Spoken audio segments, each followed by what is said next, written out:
Some of like my blackest friends can be just as cruel on the other end, you know, by making you feel excluded, or making you feel like you can't get in on this. and sometimes I do feel like if, you know, sometimes I don't feel celebrated when I know maybe somebody else would be celebrated for those accomplishments, you know? Yeah. I don't feel like people say when Drake is the artist of the decade, I don't think anybody says, wow, a black artist is the artist of the decade. I don't think anybody says that, really. I never heard anybody say that in the last few weeks. You know, and I associate I associate myself as a black man. So for me, it's sometimes it's something that I just acknowledge and I just keep it moving. But, you know, like I said, I feel like if the situation was different, I feel like maybe some of the massive accomplishments and accolades that we've conquered on behalf of all of us, not just me. It's not like it's for all of us, right? Just like how excited I am when anybody else in our space does something great, you know. Yeah, of course, there's a part of me that wishes that I was celebrated a little more, but that moment of Meek sort of putting that out there and then everything goes crazy, right? A guy that was your friend, you know, things get a little hectic with you guys at that point, right?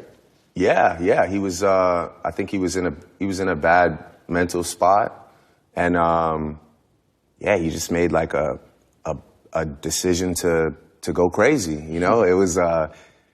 If I remember correctly, it was based on a show that I didn't show up for. That was like the tip of the iceberg. I think we had a little miscommunication, and he was under the impression that I had confirmed that I was pulling up to one of his shows. And I think it was maybe one in Philly.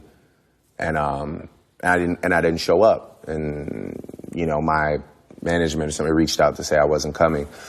And I think, you know, that being coupled with whatever, you know, conversations were happening amongst him and his lady, and, you know, him just kind of getting this idea, maybe I don't fuck with him or whatever.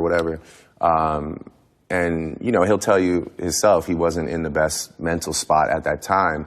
And, you know, I think he just took a hard left and decided to just go for it, and felt like he had enough ammunition to maybe, you know, put a major dent in my armor or decapitate me, you know? And again, I'm really good at channeling that negativity and those pressures into pushing me to a next level where I go into a calculated reactive space. Charged up back to back. You almost took the bully position. Like, where y'all at? Like, yeah, I mean, I just felt like, you know, in that moment, I just felt like, all right, well, if we're talking about music, let me just show you better than I can tweet you, you know, or better than I can text you. I'm just going to show you what I'm about. And I don't think anybody really expected me to just jump out there and defend myself and go first. And twice. And second. So, yeah, I think, you know, Charged Up was a thing that, you know, I was just seeing if it was real.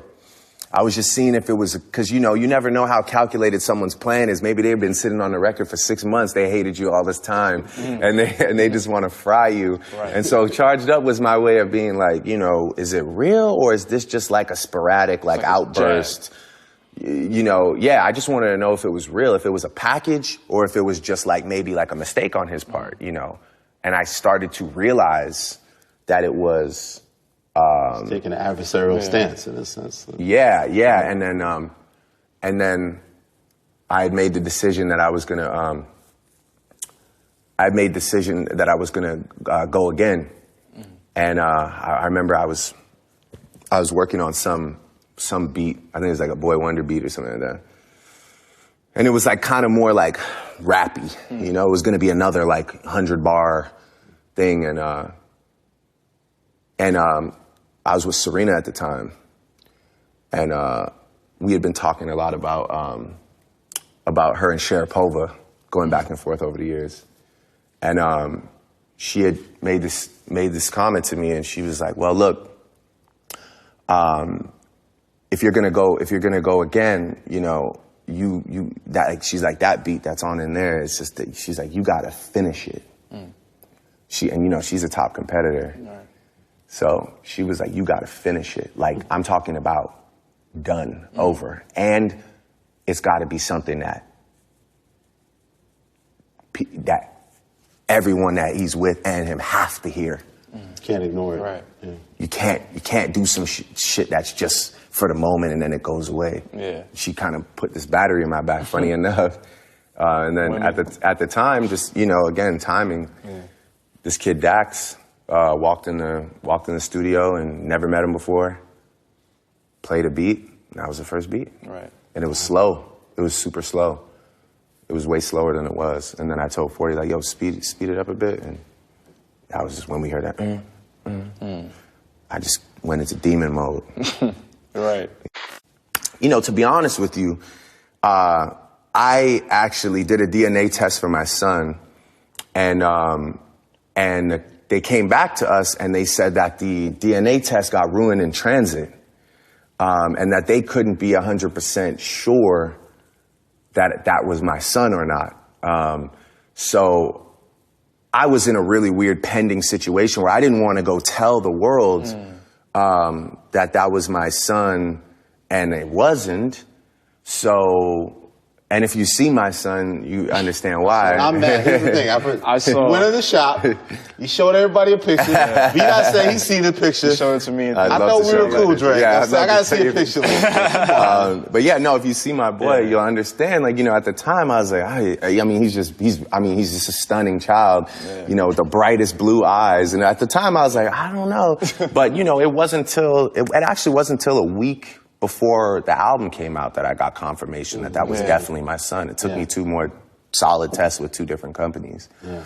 So, yeah, I mean, again, I wasn't like all the details of his record are all just like fabricated. So just to make it more interesting, the story is actually not really that interesting. The biggest part of it is that I have a son.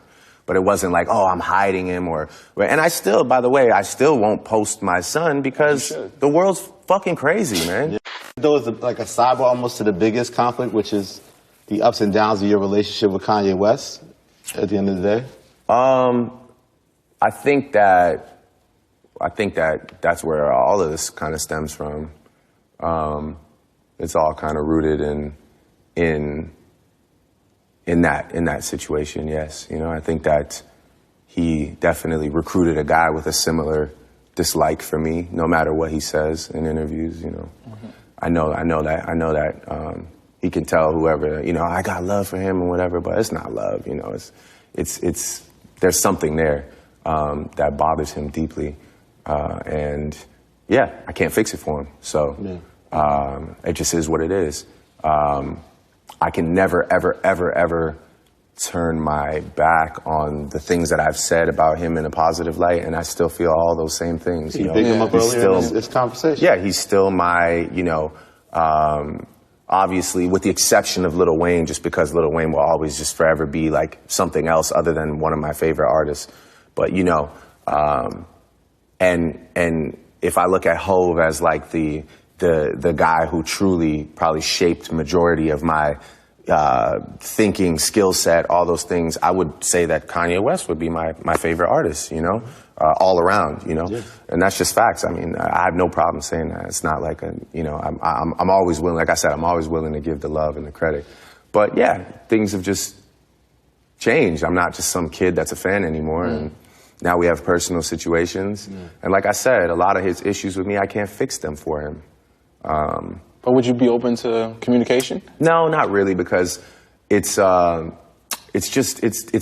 on my end. I have no problem with any of these guys. I don't even know these guys like that. I have no problem with these guys. One last thing, Sicko Mode is a song. It seemed like in December he went on a Twitter rant and he started to feel like those lines were directed at him. Of course, though. Yeah. Of course. I'm not, like, I can't lie to you. Of course they were. But it's also, you know, like I said, this is a sport at the end of the day, and you know from a very early point, I've never shied away from defending myself.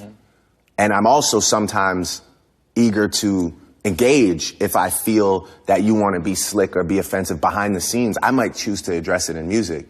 And that was how I ended myself up in the Pusha situation, which some of my favorite fighters in the world. Take a guy like Nate Diaz. You look at his record; it might not look like the craziest record, but he's still one of my favorite fighters. He's still a dog, and that's just the sport of fighting. Somebody's going to catch you at some point. Unless you're Floyd, pretty much. But for the rest of us, you're going to get rocked one time by something you didn't expect. So that's just kind of how I chalk that situation up. And again, learn from it, channel it into something else. And right now, I'm in a space where, those guys don't come outside. I don't see those guys anywhere. So it's not the same as when I was beefing with Chris those guys, they hide in God knows where and they don't come outside unless it's like an event with like security and shit like that. So I